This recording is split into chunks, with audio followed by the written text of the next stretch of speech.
homemade sandwich bread. Softer than the one from the store. Wait until you see this.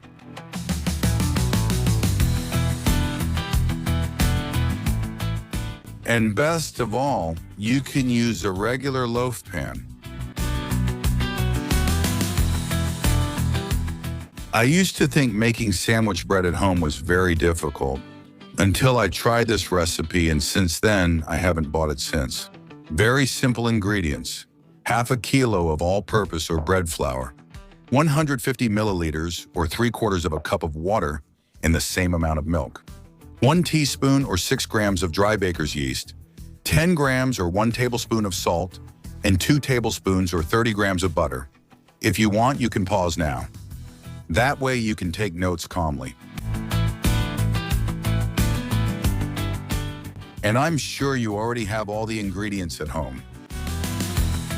In a large bowl, we put the half kilo or 500 grams of wheat flour, in my case, regular flour. I add a tablespoon of salt, about 10 grams, and I mix it. You can do it with a whisk or a fork, but I think it mixes better with a whisk. And we want the salt to be very, very well distributed. Once you have it, you're going to make a sort of hole in the center, like it's a volcano. And once you have this little hole, you add 3/4 of a cup of water and the same amount of milk, always at room temperature. And also 6 or 7 grams of dry baker's yeast. Careful, if you want to use fresh yeast, you have to use a larger amount, 2.5 grams for every gram of dry yeast. In this case, we'll use about 6 grams of dry yeast. So if you know how to multiply, you see that it's 2 times 15. Correct me below if I got it wrong. And now let's mix. We stir and stir so the yeast dissolves.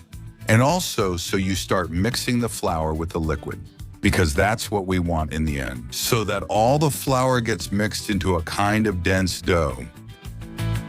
We just mix until the flour disappears, no complications. When almost all the flour has been incorporated, you transfer it to the countertop, table, or wherever you want to work it. Just make sure everything is clean, including your hands. Now you do have to get your hands a bit dirty. We need to knead. And before anything else, what we do is stretch this out a bit and add 30 grams of warm butter. It should be soft, almost creamy. You put it in the center. You fold the dough so it's inside, and let's get to work. We're going to knead it gently like this, just pressing it with our hands for 10 minutes, so take it easy and little by little. Don't worry, this work is worth it. This is the secret for the crumb. If you do this, the bread turns out amazing. And if it sticks, stop. Don't add more flour.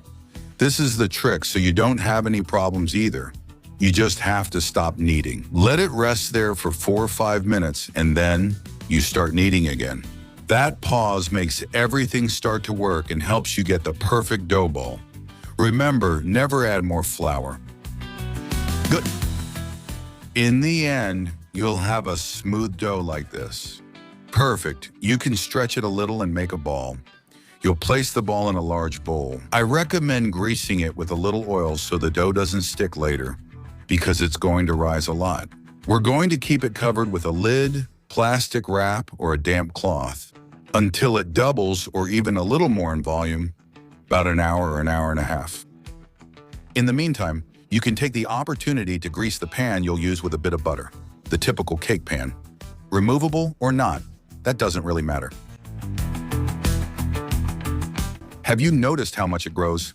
This is where the bread becomes fluffy. Pay attention to some other little tricks. Now what we're going to do is let a little of the air out. That's right. And how do you do it? It's this easy. With your fist, you press it down a little. And then you take out the dough. Easy and quick. You'll see what texture we get in the end. What we're going to do is have the mold right here next to us. And look at this trick for a really, really good finish. You're just going to stretch the dough a little bit. How much? As long as your mold is. And then we'll make a rectangle using that width. Like this, like this. Just a rectangle. It doesn't have to be anything more. Perfect. But it does need to be the width of the sponge cake. And then we're going to roll it up in that direction, always pressing tightly. And when you see the little mark, you're going to leave it facing down. There it is.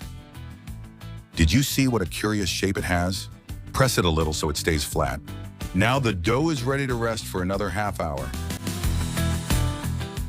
Did you notice? What an interesting rolling technique. That's right, it's what ensures that the bread has the perfect shape. Look at how it has risen again. If you want a more golden finish, brush the surface with a little bit of milk. It's a trick that gives it that final extra touch, and with very little effort. And now comes the best part. Preheated oven at 190 degrees Celsius, about 375 Fahrenheit, and we're going to leave it in for about half an hour, but make sure it's on the lower rack. And with heat from both the top and bottom. If your oven has a fan, turn it on. If not, just leave it off. It doesn't make much of a difference. Once it's done, it should look golden and perfect. If it gets too brown in your oven, you can put a little aluminum foil on top.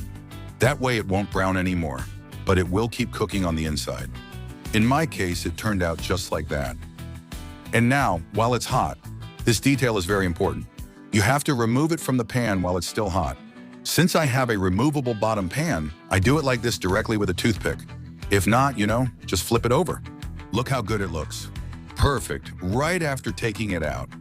But we're here to improve, and I'm always looking for the best.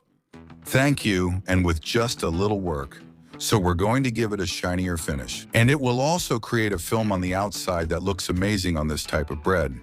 So take a little piece of butter and spread it on top. Look how shiny it gets as soon as it melts, thanks to the warmth the bread still has.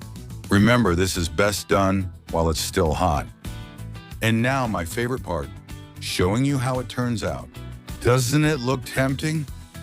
An amazing sandwich bread that looks spectacular. And best of all, made with really simple, really cheap ingredients and with a result you wouldn't believe. And the best part, as always, is to try it and see the inside. Look at that crumb. What do you think? Do you want a slice? Look at this crumb. You can't get this at the supermarket. A homemade sandwich bread that beats any store-bought one by a mile. Impressive. If you like simple recipes like this one, subscribe because more are coming.